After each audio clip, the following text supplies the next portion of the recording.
What you've been told about power is wrong, and this lie was carefully constructed to keep you in your place. From childhood, most of us are conditioned to believe that power is synonymous with brute force, speaking louder, taking up more space, winning by exhaustion. But Machiavelli knew that true power rarely shows itself this way. It is silent, precise, and almost always invisible. It doesn't need to raise its voice, it doesn't need to show off, it doesn't need to beg for attention. It infiltrates conversations, shapes perceptions, directs decisions, and it does all this while people believe they are acting on their own. This is the kind of force that doesn't knock on the door. It's already inside the house before anyone notices. What almost no one knows, and few have the courage to say, is that this same power, which seems unattainable to most, can be reversed. Not with direct attacks, not with public confrontations, but with psychological strategy, deep awareness, and calculated moves. It's about learning to observe the game from the outside, identifying the pieces that truly matter, and, at the right moment, changing their position without others noticing the change. It's about the ego no longer acting as a hostage, the persona becoming a tool of influence, and shadow work revealing where the ties that prevent you from taking command still lie. Most people live by laws that were never written, but are engraved in the collective imagination. Invisible rules that determine how you speak, what you accept, how far you go. The dark secret is that when you see these gears, you don't need to break them to win. Simply reposition yourself so precisely that the system itself begins to work in your favor. And that's what we'll explore here. How to identify the pressure points that almost no one sees, how to reverse a power balance without arousing suspicion, and how to regain control so naturally that, by the time they realize it, it will be too late. From this moment on, you will never view power the same way again. The invisible circle of control. There's a kind of power that doesn't need to be announced to exist. And precisely for that reason, it's the most dangerous. Those who understand Carl Jung's vision know that the most effective control isn't the kind that physically binds, but the kind that shapes thoughts and behaviors unnoticed. It acts like a silent, invisible field that surrounds the person and dictates the rules before they even realize there are rules. It's the ego creating sensible justifications for not taking risks, the persona smiling and nodding to keep everything as it is, while shadow work is postponed because facing one's own shadow requires more than courage. It requires discomfort. Often, this control isn't imposed by someone external, but rather originates within the person's own mind, fueled by inherited beliefs, old fears, and stories the person has told themselves for years. That's why so many people spend decades within this circle without even realizing they're trapped. The curious thing is that this circle isn't built with walls or bars, but with narratives that seem like absolute truths. The person believes they're making free decisions, but in reality, they're acting out a script written long before they were born. A script created by family, culture, social environment, and even traumatic experiences that shape their perception. Archetypes of obedience, silent emotional inheritances, and transgenerational patterns prevent them from realizing that their own lives are, in part, a repetition of old roles. It's as if there were an invisible contract that whispers, "Don't cross this line." Those who begin to realize this develop the ability to test limits, to experiment with a strategic no, to make a request that previously seemed impossible. This is where spirituality ceases to be a concept and becomes a tool for seeing the hidden plot that sustains the prison. Breaking the cycle requires more than simple rebellion. It requires method, presence, and clarity. This can begin with daily micro-actions, changing an automatic routine, consciously choosing a different route to work, speaking up about something your ego insists on silencing. Practical exercises, such as listing all the unspoken rules you follow and evaluating whether they still make sense, act as small cracks in the wall. This practice of active observation is shadow work in its purest form, for it forces you to confront what your persona wants to keep hidden and what your ego fears losing. When this process begins, the cycle loses some of its strength, and you begin to see that the prison is more psychological than physical. And upon realizing this, the inevitable curiosity arises. If control is invisible, where exactly does this power that manipulates so much without being noticed come from? The anatomy of hidden power. The most effective power is rarely that which shouts, threatens, or explicitly imposes itself. Those who study Carl Jung understand that true power operates like an undercurrent, silent but irresistible. It doesn't need to be visible to influence, because it acts directly on the invisible structure of human relationships. It's the ego shaping perceptions, the persona calibrating the tone of voice and body, and shadow work revealing that often domination begins within before projecting outward. This hidden power isn't just about commanding, it's about creating a field where the other's choices seem spontaneous, but in fact, they've already been shaped before they even realize it. Just look at leaders, bosses, or even family members who rarely make direct demands, but whose presence already defines the behavior of everyone around them. The anatomy of this power begins with the narrative it constructs. Every word, every silence, and every calculated gesture shapes collective perception. This is where archetypes come in, universal mental images that trigger almost automatic reactions. The sage archetype, for example, doesn't need to impose itself because the image itself commands respect. The protector archetype inspires trust and makes people follow its guidance without question. In the field of spirituality, this power is evident. Gurus, spiritual leaders, and even public figures use symbols, metaphors, and speeches that activate deep triggers in the unconscious. It's not witchcraft, it's pure psychology applied to the social realm. When someone masters these elements, they don't need to fight for control. It's already in their hands. Applying this understanding to everyday life is simpler and more dangerous than it seems.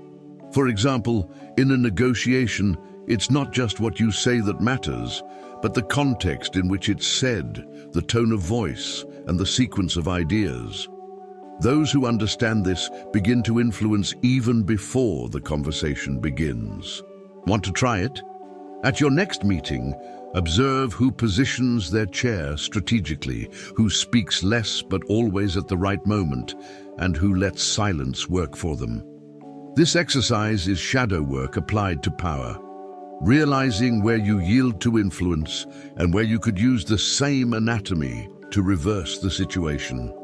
And when you learn to read this hidden map, the question changes. If there are invisible strings moving everything, what are the ties that, without realizing it, you yourself hold tightly in your hands? The secret loyalties that bind you. There are chains so subtle they make no sound when they move, and for that very reason, they are the hardest to break. Anyone who delves into Carl Jung's thinking realizes that these chains are forged in so-called invisible loyalties, emotional commitments, often inherited, that the ego and persona make to preserve a group's identity or maintain an emotional bond. It's the son who repeats his father's mistakes because, unconsciously, he believes that changing would be a betrayal of his history. It's the person who sabotages his own success because, deep down, he fears surpassing the one he loves. This is fertile ground for shadow work because it reveals that what binds us isn't always external. Often, it's silent pacts with the past that no one dares to question. These loyalties function like secret codes. They don't need to be spoken aloud, but live between the lines of conversations, in glances and in repetitive choices. A recurring archetype here is that of the guardian of tradition, the one who feels they must keep a way of life alive, even if it wears them down or limits them. In spirituality, we see this when someone follows rituals without ever reflecting on their meaning, simply because it's always been that way. It's as if the person carries an old map and, even realizing the world has changed, is afraid to update it for fear of losing the way back. The problem is, sometimes this way back leads exactly to the place they always wanted to leave. Breaking these bonds requires courage and often a good dose of strategy. This can start with simple but uncomfortable questions. Do I truly believe this, or am I just repeating what I've been taught? Or am I choosing this because I want to, or to please someone who may no longer be present in my life? A useful practice is writing symbolic letters, not to send, but to put on paper the voices that still echo within you. This exercise, common in shadow work processes, helps differentiate between genuine loyalty and emotional imprisonment. And when these voices begin to lose their power, a new stage reveals itself, the place where masks come to life and shape the entire power play. The theater of masks. We are all, to a greater or lesser extent, actors on an invisible stage. Carl Jung called this social mask we wear to adapt, survive, and conquer spaces a persona. However, the problem begins when the mask ceases to be a strategic resource and becomes the only face recognized by ourselves and others. The ego, in this case, falls in love with the character and forgets that there is something beyond it. Shadow work reveals that behind this controlled image, there are impulses, pains, and desires that the mask hides. In the power game, these masks are like costumes changed according to the occasion. The person dresses as cordial, to please, confident, to inspire, or victim, to obtain protection. Theater becomes even more complex when we realize that everyone around us is also acting. This means that the dialogue is rarely between two true essences. It's almost always between two carefully calibrated characters. This is where archetypes come in, symbolic figures that guide the role each person assumes. The hero who always saves, the wise man who never wavers, the innocent who needs to be protected. In spirituality, this is visible in leaders who appear absolutely serene, but who, offstage, wage intense internal battles. The audience, however, reacts to the character, not the human behind them. This chasm between the real and the staged can be manipulated or undone by those who learn to see beyond the performance. A practical way to explore this theater is to become a spectator of the play itself. In meetings, encounters, or discussions, observe how you change your mask depending on the situation. Notice how your tone of voice, vocabulary, and even body posture change. Ask yourself, did this response come from me or from the character I created for this moment? This self-observation is an exercise in refined shadow work, as it begins to dissolve the blind identification with the mask.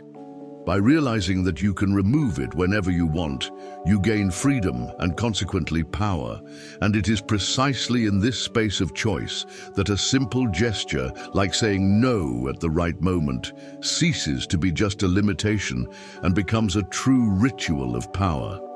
When no is a ritual of power.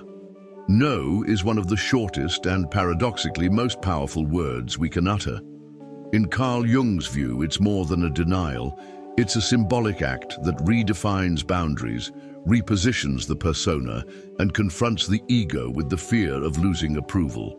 Saying no isn't just refusing a request, it's a ritual that reaffirms who you are and where you choose to remain. In deep shadow work processes, this act becomes a silent declaration of inner sovereignty. That's why, when well placed, a no can end manipulation, reverse power dynamics, and incidentally, increase the respect of those who previously tested your limits. The impact of no is even more evident in contexts where people are accustomed to hearing their yes. Here, the archetypes of people pleasers, saviors, and conciliators come into play, roles the ego adopts to maintain apparent harmony, even at the expense of one's own well-being. In spirituality, many people confuse compassion with complacency, believing that loving others means never contradicting them.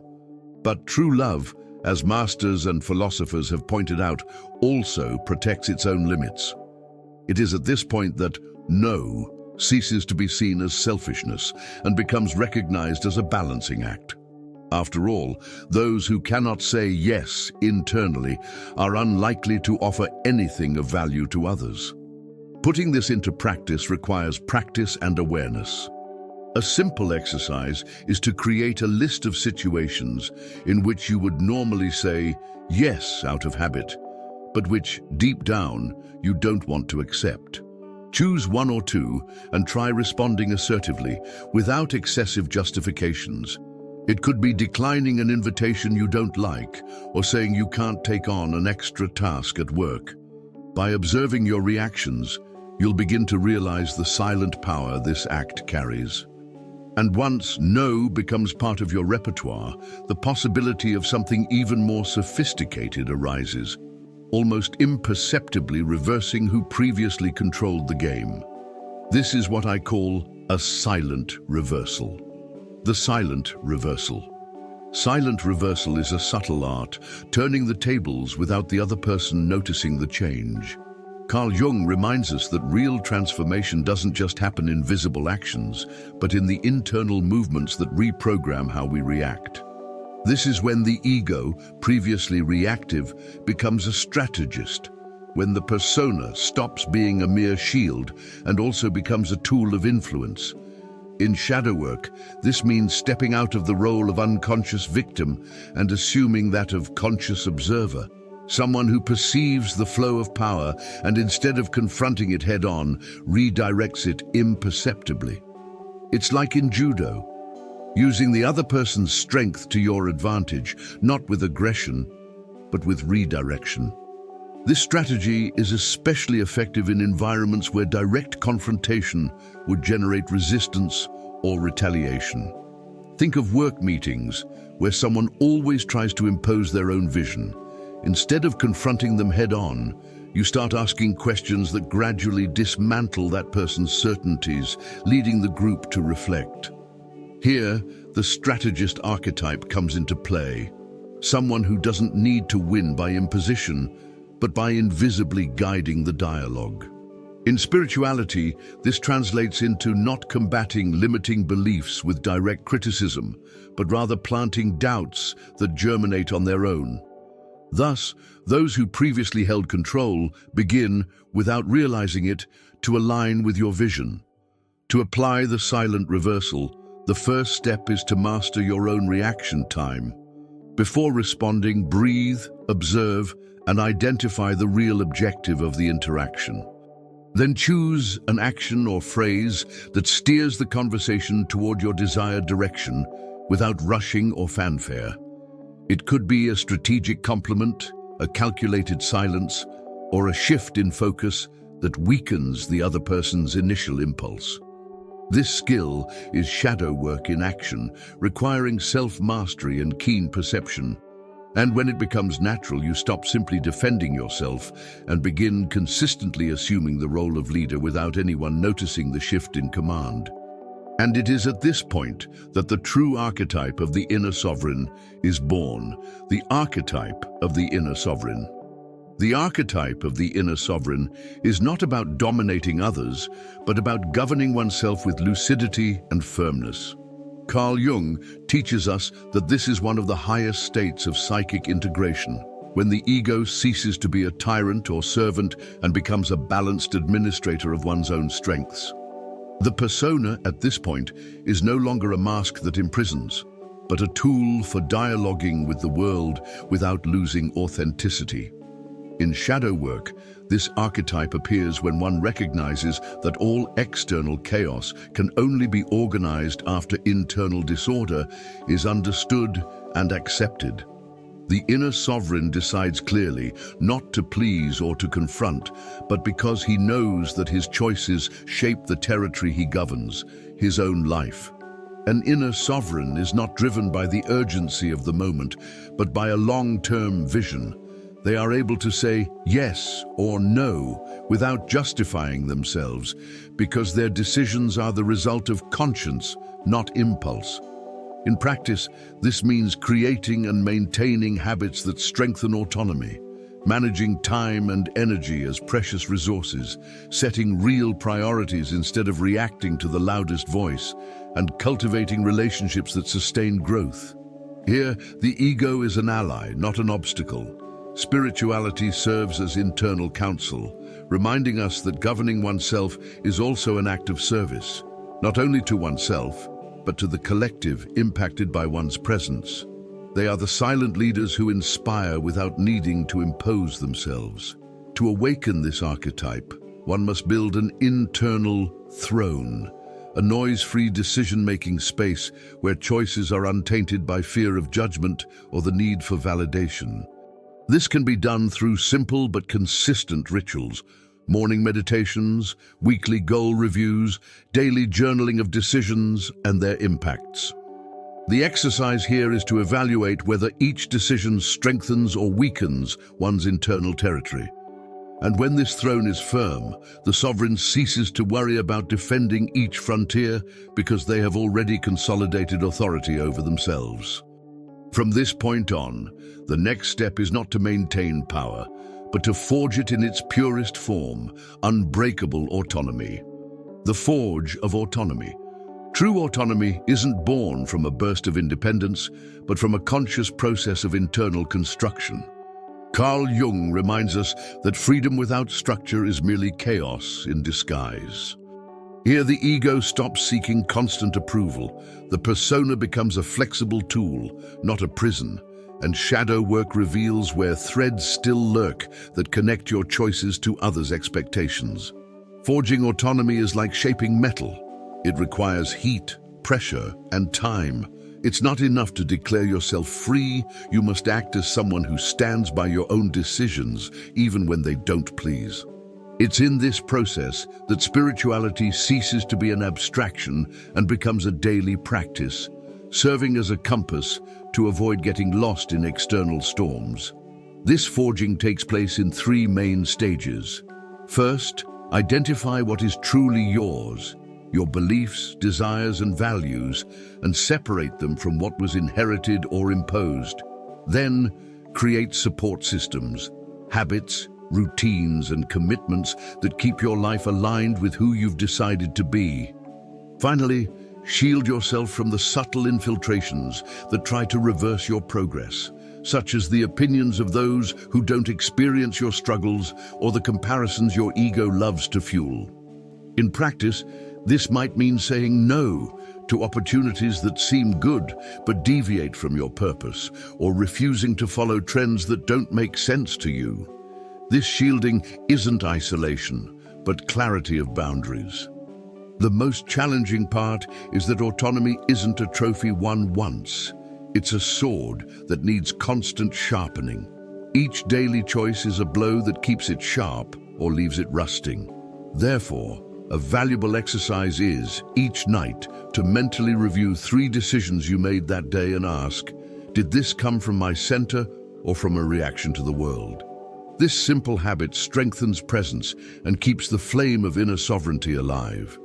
When autonomy is forged at this level, no invisible circle, hidden power, or social mask can regain control. And it is precisely here that space opens to reveal the dark secret that can turn the tide and put the power back in your hands.